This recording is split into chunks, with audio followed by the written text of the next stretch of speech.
नमस्कार। आज का हमारा टॉपिक जो ध्वनि चल रहा था उसका अगला भाग है। कुछ ध्वनि की जो चैप्टर में कुछ बातें बच गई थी वो अभी देखेंगे। ध्वनि में एक चीज़ ये देखा था कि ध्वनि का वेग जो है वो है 332 मीटर प्रति सेकंड। ध्वनि के बारे में हमने पढ़ा था कि एक तरंग है और यहाँ वेग देख रहे हैं 332 मीटर प्रति सेकंड। आपको बताया गया था कि ध्वनि जो है वो एक यांत्रिक तरंग है, यानी उसको चलने के लिए क्या चाहिए? माध्यम। अब ये तीन माध्यम थे, ठोस, द्रव और गैस। इनमें वेग देखेंगे तो सबसे ज़्यादा वेग जो है ध्वनि का किस में होता है? ठोस में, क्योंकि इसमें कण पास पास में होते हैं। उससे कम वेग जो है वो द्रव में, उससे कम वेग गैस में। और निर्वात में ध्वनि नहीं चलती है, तो निर्वात में जो है ध्वनि का वेग कितना होता है? 0 मीटर प्रति सेकेंड। इसी क्वेश्चन को आपको अलग तरीके से दिया जा सकता है। चार ऑप्शन दे दें, जैसे कि आपको लिख दिया गया एल्यूमिनियम, एक लिख दिया गया जल, एक लिखा गया कार्बन डाइऑक्साइड और एक लिखा गया निर्वात। और क्वेश्चन पूछ लिया गया कि ध्वनि का बढ़ते हुए वेग के क्रम में इनको लगाइए कि सबसे ज़्यादा वेग किस में होगा। पहले सबसे कम किस में है, फिर उससे ज़्यादा, फिर उससे ज़्यादा, फिर उससे ज़्यादा। तो इसका अंदाजा आप ऐसे लगाएंगे कि एल्यूमिनियम जो है वो कैसा है? ठोस है। जल की अवस्था कैसी है? द्रव। ये कैसे अवस्था में है? गैसीय अवस्था में। और ये क्या है? निर्वात। तो इन चारों ऑप्शन में देखेंगे तो सबसे कम जो वेग है वो कहाँ मिलेगा? निर्वात में। उससे ज़्यादा कार्बन डाइऑक्साइड में, फिर जल में, फिर किस में? एल्यूमिनियम में। तो इसके इस तरीके से क्वेश्चन आते हैं। डायरेक्ट क्वेश्चन भी पूछा जाता है कि ध्वनि का वेग कितना होता है? 332 मीटर प्रति सेकेंड। उसके आगे देखिए, आगे हम पढ़ रहे हैं कि ध्वनि के वेग को प्रभावित करने वाले कारक, यानी ये जो ध्वनि की स्पीड है, ये वेलोसिटी है, कैसे प्रभावित होती है। तो कारक देखिए, सबसे पहला कारक दे रखा है दाब। वायु दाब की बात करते हैं। वायु दाब कम हो जाए या ज़्यादा हो जाए, ध्वनि के वेग पे कोई फर्क नहीं पड़ता।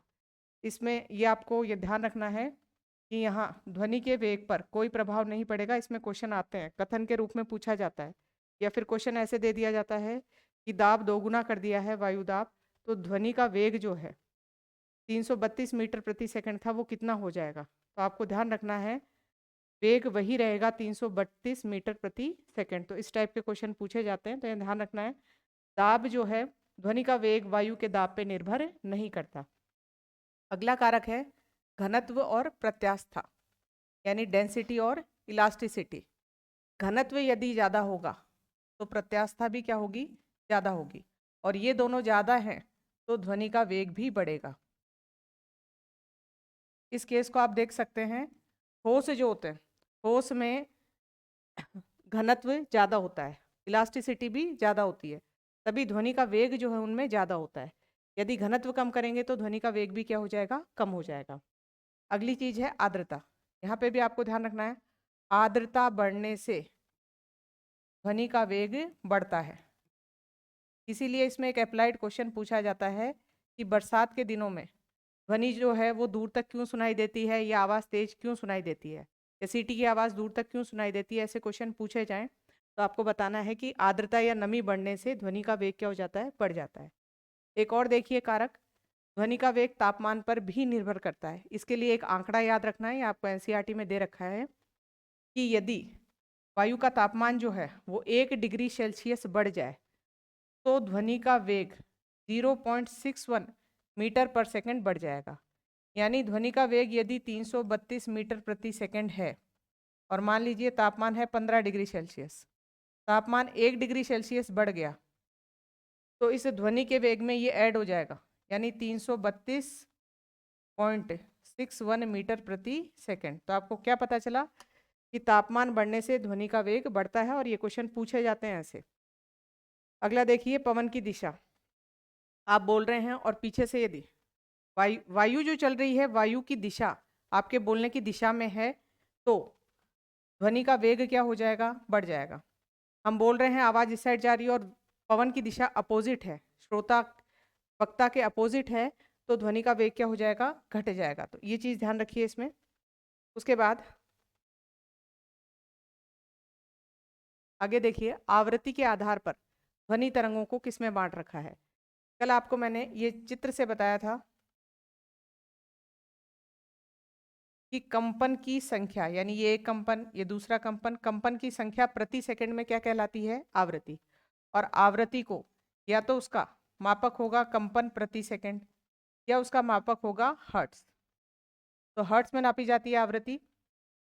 हम जो आवृत्ति सुन सकते हैं 20 हर्ट्ज से लेके 20,000 हर्ट्ज तक की आवृत्ति की जितनी भी तरंगे हैं उनको सुना जा सकता है। यानी इनको कौन सी तरंगे कहा जाता है? श्रव्य तरंगे।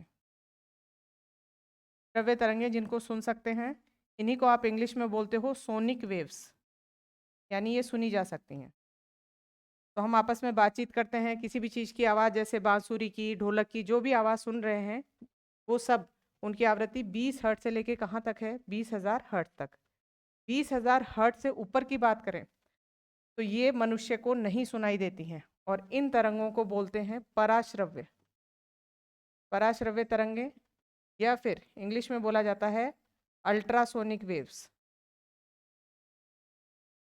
20 हर्ट्ज से जो कम की होती हैं वो भी सुनाई नहीं देती हैं मनुष्य को, इनको बोलते हैं अवश्रव्य।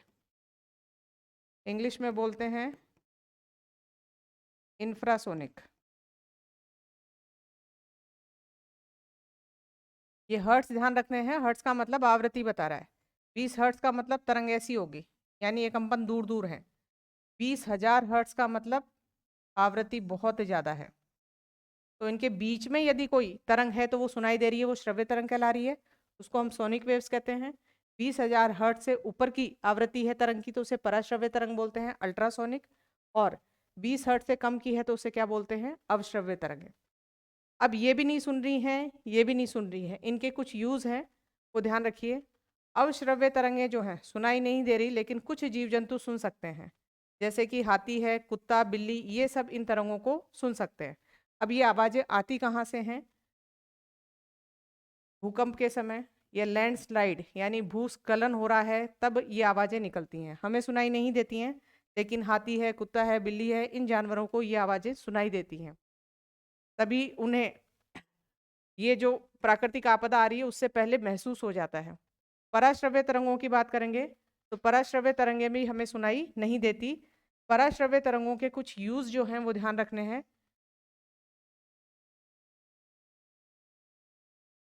पराश्रव्य तरंगों का एक यूज है सोनार। सोनार की फुल फॉर्म है साउंड नेविगेशन एंड रेंजिंग। ये समुद्री जहाजों में एक यंत्र लगा होता है जो कौन सी तरंगें निकालता है? पराश्रव्य। हमें सुनाई नहीं दे रही हैं। ये पराश्रव्य तरंगें समुद्र तल से, मान लीजिए समुद्र तल में कहीं अवरोध है, वहां से टकराकर, या तो समुद्र तल से या उस अवरोध से टकराकर वापस आती हैं। तो ये इनका जाने का और वापस आने का समय नोट कर लेते हैं। दूसरी चीज इसमें हमें ध्यान रखनी है कि वेग पहले से पता रहता है कि किस वेग से भेजी गई हैं। तो ये सूत्र होता है हमारे पास, वेग बराबर दूरी बटा समय। तो इसमें से समय नोट कर लिया, वेग पहले से पता है, दूरी पता कर ली जाती है और उसको 2 से भाग दे दिया जाता है। इसका मतलब इस सोनार से ये पता चल गया कि समुद्र का तल कितना गहरा है, या समुद्र में कहीं कोई अवरोध है तो पता चलता है। तो सोनार जो है समुद्री जहाज़ों द्वारा या पनडुब्बियों द्वारा यूज में लिया जाता है। इनमें कौन सी तरंगें काम में ली जाती हैं? पराश्रव्य। पराश्रव्य तरंगों का भी कौन सी घटना? पराश्रव्य तरंगों का परावर्तन। कल आपको समझाया था, टकरा कर वापिस आना क्या कहलाता है? परावर्तन। तो साउंड नेविगेशन एंड रेंजिंग, सोनार जो है वो समुद्री जहाज़ों में समुद्र तल की गहराई नापने के लिए काम में लिया जाता है। और घटना कौन सी यूज ली जाती है? परावर्तन। उसके बाद आगे देखिए मैक संख्या। मैक संख्या किसे कहते हैं? मैक संख्या अनुपात है किसी भी वस्तु का वेग बटा ध्वनि का वेग।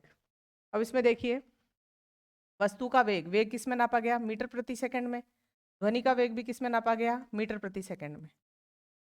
अनुपात में लोगे तो ये दोनों कट जाएंगे, यानी मैक संख्या सिर्फ एक संख्या है, एक नंबर है, इसके पीछे कोई मात्रक नहीं है। तो ये क्वेश्चन भी पूछा जाता है कि मैक संख्या का मात्रक बताओ, तो कोई मात्रक नहीं है, खाली ये नंबर है, 1 या 2 3 इस तरीके से।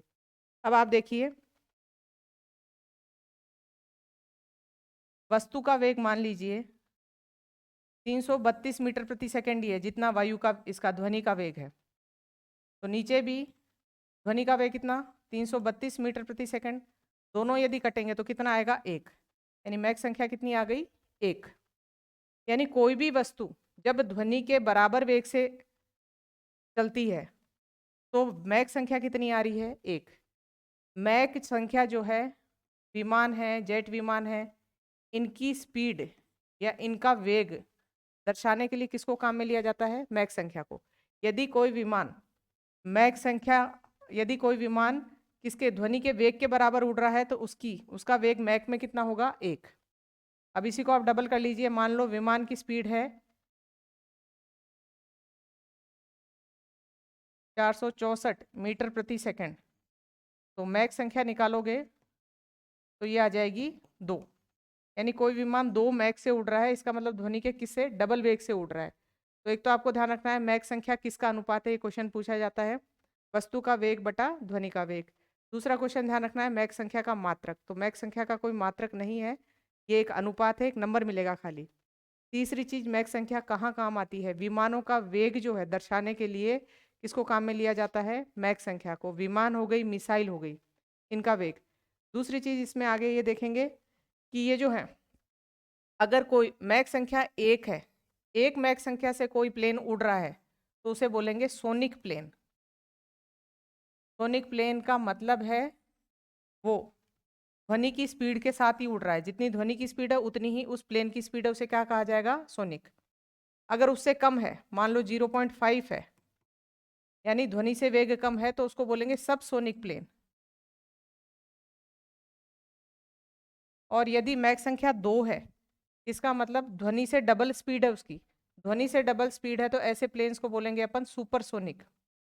सुपरसोनिक अपने पास एक मिसाइल भी है, ब्रह्मोस मिसाइल नाम सुना होगा आपने, सुपरसोनिक है। इसका मतलब उसकी मैक संख्या जो है 1 से क्या है, ज़्यादा है, 1 से ज़्यादा। फिक्स 2 याद नहीं रखना, 1 से ज़्यादा स्पीड आते ही, 1 से ज़्यादा मैक संख्या आते ही क्या कहा जाएगा, सुपरसोनिक। और 5 से भी ज़्यादा हो गई स्पीड, मैक संख्या 5 से भी ज़्यादा है, इसका मतलब ध्वनि के 5 गुना वेग से भी ज़्यादा है, तो ऐसे विमानों को या ऐसी मिसाइलों को फिर क्या कहा जाता है, हाइपरसोनिक। सौर्य मिसाइल जो है वो हाइपरसोनिक का उदाहरण है।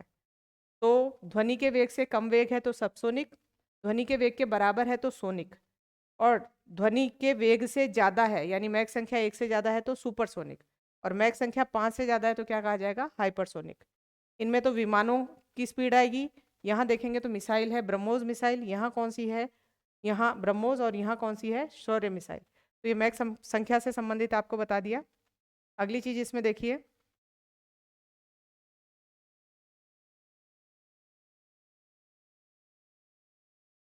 एक है डॉपलर प्रभाव।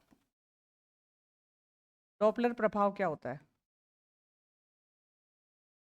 देखो ध्वनि जो है एक तो ध्वनि का स्रोत है और एक ध्वनि का श्रोता जो उसको सुन रहा है। अब यहाँ आपको उदाहरण लेना है, जैसे एक रेलगाड़ी है ये, और यहाँ श्रोता व्यक्ति रेलवे स्टेशन पर खड़ा है। रेलगाड़ी जब पास में आती है तो इसकी आवृत्ति बढ़ी हुई महसूस होती है, बढ़ी हुई महसूस होगी, इसका मतलब आवाज़ थोड़ी सी तीखी सुनाई देगी। तो श्रोता और स्रोत में से कोई सा भी गति करे, यानी दोनों के बीच की यदि दूरी कम हो रही है तो आवृत्ति बढ़ी हुई महसूस होती है, और आवृत्ति बढ़ी हुई महसूस होने से आवाज तीखी और तेज सुनाई दे रही है, कौन सा प्रभाव है, डॉपलर प्रभाव। इसका विपरीत भी कर सकते हैं, ट्रेन जा रही है, दूर चली गई, उस समय आवाज आपको धीमी सुनाई दे रही है, कम तीखी सुनाई दे रही है, इसका मतलब आवृत्ति क्या हो चुकी है, घट चुकी है। तो श्रोता और स्रोत के बीच में दूरी क्या हो चुकी है, ज्यादा हो चुकी है, उसकी वजह से आवृत्ति क्या हुई है, कम हुई है। ये प्रभाव क्या कहलाता है, डॉपलर प्रभाव। तो ये सारी चीजें इसमें बाकी रह गई थी, आप एक बार इसको रिपीट कर लीजिए। स्टार्टिंग से बता देते हैं, यहाँ क्या बताया था आपको, ध्वनि का वेग कितना होता है, तो 332 मीटर प्रति सेकंड। फिर आपको माध्यम याद रखने हैं, ठोस, द्रव और गैस। सबसे ज्यादा वेग ठोस में, फिर द्रव में, फिर गैस में। सबसे कम वेग, निर्वात में ध्वनि नहीं चल सकती क्योंकि यांत्रिक तरंग है, तो वहां वेग कितना मिलेगा, 0। इनके इस तरीके के क्वेश्चंस बनाए जा सकते हैं कि एल्यूमिनियम है, जल है, कार्बन डाइऑक्साइड है, निर्वात है, इनमें से बढ़ते हुए क्रम में या घटते हुए क्रम में ध्वनि का वेग बताइए। उसके बाद ध्वनि के वेग को प्रभावित करने वाले कारक कौन कौन से हो सकते हैं, ये अच्छे से याद रखना है। दाब का कोई प्रभाव नहीं पड़ता। क्वेश्चन आया हुआ भी है कि दाब को यदि दोगुना कर दिया गया है वायु दाब को, तो ध्वनि का वेग कितना हो जाएगा, तो आपको बताना है उतना ही रहेगा, 332 मीटर प्रति सेकंड। घनत्व और प्रत्यास्था ये बढ़ेंगे तो ध्वनि का वेग बढ़ेगा। ठोस का घनत्व और प्रत्यास्था ज्यादा होती है, इसलिए ध्वनि का वेग ठोस में ज्यादा होता है। आर्द्रता बढ़ती है तो ध्वनि का वेग बढ़ता है। इसका अप्लाइड क्वेश्चन बता दिया है कि बरसात के मौसम में आवाज तेज क्यों सुनाई देती है, तो आंसर देना है आर्द्रता बढ़ने के कारण वेग बढ़ जाता है। अगला आपको ध्यान रखना है तापमान। तापमान 1 डिग्री सेल्सियस बढ़ता है तो ध्वनि के वेग में इतनी बढ़त हो जाती है 0.61 मीटर पर सेकेंड। तो इस तरीके के क्वेश्चन भी आते हैं कि 15 डिग्री सेल्सियस पे जो वेग है इतना था, तो 16 पे कितना हो जाएगा, तो इतना आपको ऐड करना पड़ेगा। अगली चीज है पवन की दिशा। वक्ता जो बोल रहा है, बोलने वाली दिशा में ही यदि पवन चल रही है, समान दिशा में चल रही है, तो वेग बढ़ जाएगा, और विपरीत दिशा में चलती है तो वेग क्या हो जाएगा, घट जाएगा। उसके बाद आगे देखिए, आवृत्ति के आधार पे ध्वनि तरंगे। आवृत्ति के आधार पे आवृत्ति बताई थी, कंपन की संख्या प्रति सेकंड को बोलते हैं। आपको ये भी बताया था कि प्रकृति में सभी चीजों में कंपन हो रहा है, लेकिन वही कंपन सुनेंगे जिनकी आवृत्ति 20 हर्ट्ज से लेके कहाँ के बीच है, 20,000 हर्ट्ज के बीच में। कल जो आपने पढ़ा था डेसिबल वाला, वो थी प्रबलता की, आवाज कितनी तेज है या कम है। यहाँ बात हो रही है कौन सा कंपन आपको सुन रहा है। जैसे सिंपल सा उदाहरण लीजिए, आप हाथ आगे करेंगे तो हाथ में भी कंपन हो रहा है, लेकिन उसके लिए आपको कोई आवाज नहीं सुनाई दे रही, क्योंकि उसकी आवृत्ति 20 हर्ट्ज से क्या है, कम है। तो ये चीजें ध्यान रखना है। तो प्रबलता अलग चीज थी, और ये क्या है, आवृत्ति है। तो 20 हर्ट्ज से लेके 20,000 हर्ट्ज तक की ही तरंगे हमें सुनाई देती हैं, उन्हें हम श्रव्य तरंगे या क्या बोलते हैं, सोनिक वेव। इनमें क्वेश्चन ऐसे बन सकता है कि बांसुरी की आवाज आ रही है, बांसुरी की जो ध्वनि सुनाई देती है उसकी आवृत्ति कहाँ से कहाँ तक होगी, तो दिमाग में ये रखना है, यदि सुन रहा है तो उसकी आवृत्ति 20 हर्ट्ज से लेके कहाँ तक होगी, 20,000 हर्ट्ज तक। 20 हर्ट्ज से कम वाली हमें सुनाई नहीं देती। भूकंप के समय कुछ आवाज़ें आती हैं, भूस्खलन के समय कुछ आवाज़ें आती हैं, ऐसी आवाज़ें हाथी, बिल्ली, कुत्ता ये सब सुन सकते हैं, तभी इनको अनहोनी जो कोई घटना है उसका पहले ही पता चल जाता है। उसके बाद बात कर रहे हैं पराश्रव्य तरंगे, अल्ट्रासोनिक वेव्स, जिनकी आवृत्ति 20,000 हर्ट्ज से क्या है, ज़्यादा है। इनके यूज़ कहाँ होता है पराश्रव्य तरंगों का, एक यूज़ तो आपको ये बताया सोनार में। सोनार के अंदर पराश्रव्य तरंगों को समुद्र में भेजा जाता है, परावर्तन करके दूरी पता लगाई जाती है। दूरी पता लगाई जाती है कि समुद्र तल की कितनी गहराई है, कोई अवरोधक है या नहीं है। सोनार अल्ट्रासोनिक वेव्स जो हैं उनके और यूज़ भी बता रहे हैं। आप लोगों ने सोनोग्राफी शब्द सुना होगा, मेडिकल साइंस में सोनोग्राफी कराई जाती है। जब डॉक्टर उसको लिखते हैं तो उसको यूएसजी लिखते हैं, अल्ट्रासोनोग्राफी। अल्ट्रासोनोग्राफी यानी उसमें कौन सी तरंगें काम आती हैं, पराश्रव्य। सोनोग्राफी के अंदर जो डिवाइस शरीर के ऊपर फेरा जाता है, उस डिवाइस में से कौन सी तरंगें निकलती हैं, पराश्रव्य। शरीर के अंदर अंगों से वो टकरा कर वापिस आती हैं, और फिर इसमें कुछ इमेज छाया प्रति बनती है, तो ये टकरा के वापिस आ रही हैं शरीर के अंदर के अंगों से, तो कौन सी काम में ली गई हैं, पराश्रव्य तरंगें यूएसजी के अंदर, यानी मेडिकल साइंस में भी काम ले रहे हैं, समुद्री विज्ञान में भी काम ले रहे हैं। तीसरा इसमें ध्यान रखना है, पराश्रव्य तरंगों की आवृत्ति कितनी ज़्यादा है, 20,000 हर्ट्ज से ज़्यादा है, यानी इनकी ऊर्जा बहुत ज़्यादा होती है, और ऊर्जा ज़्यादा होने की वजह से कीटों को खत्म करने के लिए, कीटों को खत्म करने के लिए भी किसका प्रयोग किया जाता है, पराश्रव्य तरंगों का। विमानों की सफाई करनी होती है, विमान के इंजन की सफाई, तो भी किसका प्रयोग करते हैं, पराश्रव्य तरंगों का। एक क्वेश्चन और पूछा जाता है, ये क्वेश्चन पूछा जाता है कि चमगादड़ रात के अंधेरे में झुंड में उड़ते हैं बिना एक दूसरे से टकराए हुए। ये जो चमगादड़ रात के अंधेरे में उड़ रहे हैं बिना टकराए हुए, तो इसका कारण ये नहीं कि इनको रात में बहुत अच्छा दिखाई दे रहा है, उसके लिए आपको बताना है ये पराश्रव्य तरंगें निकालते हैं, और वही टकरा के वापस आती है, उनको ये सुन भी सकते हैं।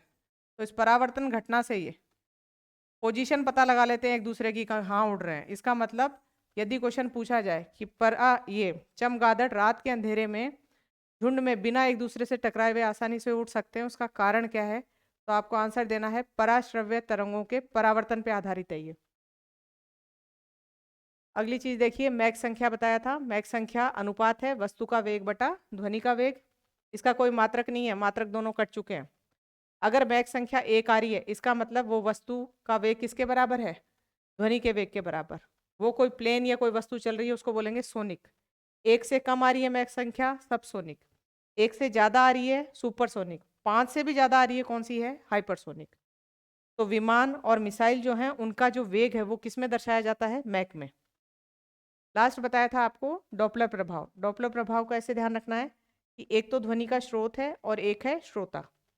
ये दोनों स्थिर रहें तो ये प्रभाव नहीं होगा, इनमें से कोई सा भी चले या दोनों चलें। यदि दूरी कम होती है तो आवृत्ति बढ़ी हुई महसूस होती है, जिससे आवाज तीखी और तेज सुनाई दे रही है। तो क्वेश्चन पूछा जाता है कि रेलवे स्टेशन पर खड़े व्यक्ति को पास आती हुई रेलगाड़ी की आवाज जो है वो तेज सुनाई क्यों देती है? आपको सीधा आंसर देना है, कौन सा प्रभाव है? डॉपलर प्रभाव। या दूर जाती हुई रेलगाड़ी की आवाज जो है वो मंद क्यों सुनाई देती है? वही आंसर आएगा, डॉपलर प्रभाव। तो ये ध्वनि से संबंधित पार्ट जो था आपका एनसीईआरटी में जितना दे रखा था वो कंप्लीट हो गया। इसके आगे जो है हम क्वेश्चंस देखेंगे। धन्यवाद।